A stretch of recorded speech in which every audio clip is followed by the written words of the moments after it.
Did you understand, brothers and sisters, what this mean, this passage from our Lord Jesus Christ?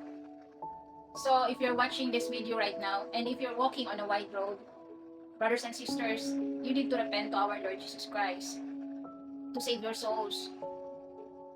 Because if you're walking on a wide road until now, your life was in danger. Jesus Christ is coming back soon. That's why you need to repent now. Ask forgiveness to our Lord. Bakit ba kasi, mga kapatid, tayong mga tao, ang hilig-hilig natin makipagsiksikan kung saan maraming tao. Katulad dito, sa wide road. Diba? Ang dami-dami dito, mga kapatid. Bakit kayo nakikipagsiksikan dito? Dito, mga kapatid. Dito, sa maliit na daan, maluwag. Kakaunti lang ang dumadaan dito sa road na ito. Na kung saan, ito yung pinaka-safe place. Huwag kayo dito, mga kapatid.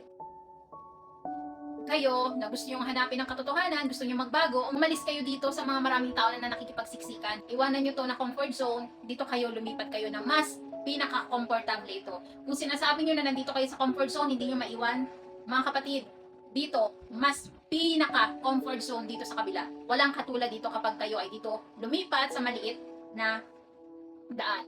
Tingnan nyo, mga kapatid, kakaunti lang ang dumadaan dito sa area na to. Pero nandito ang kaligtasan.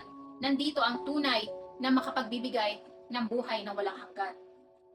Amen, mga kapatid.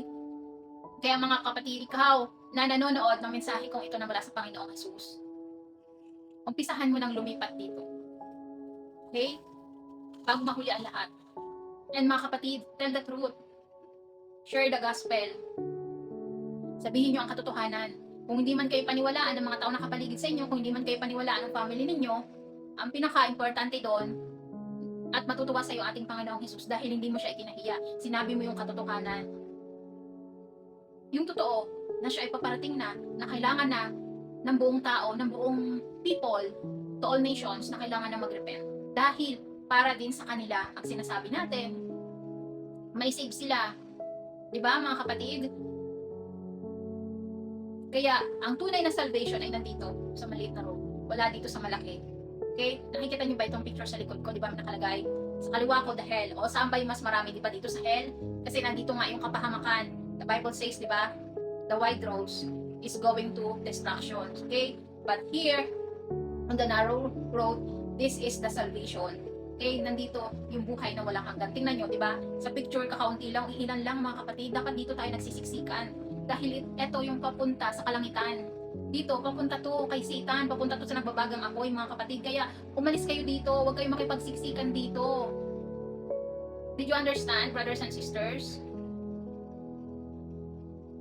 So, okay, so basahin natin to. The Bible says, Matthew chapter 16, verse 26. For what will it profit a man if he gains the whole world and forfeits his soul? Or what shall a man give in return for his soul? So, ang sinasabi dito sa Pilipino, mga kapatid.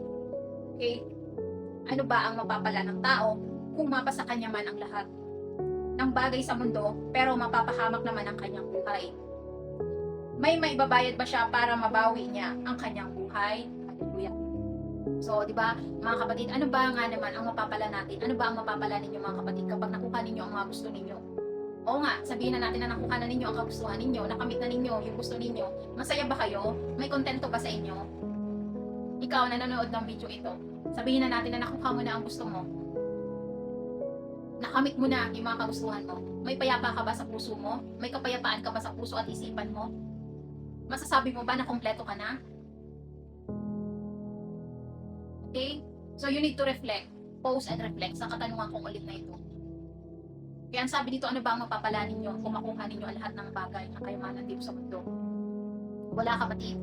Dahil lahat ng meron tayo, maging mga tirahan natin, lahat yan, maglalaang lahat yan kapag dumating ang ating Panginoong Jesus.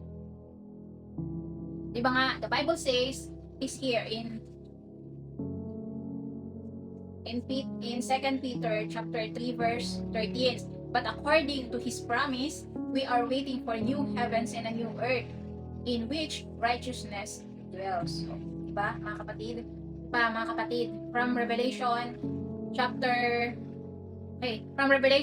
21 verse 1. Then I saw a new heaven and new earth, or the first heaven and the first earth that passed away, and the sea was no more. So, okay, mga kapatid, kaya magkaroon man tayo ng lahat ng nais natin, lahat ng yan ay maglalaho.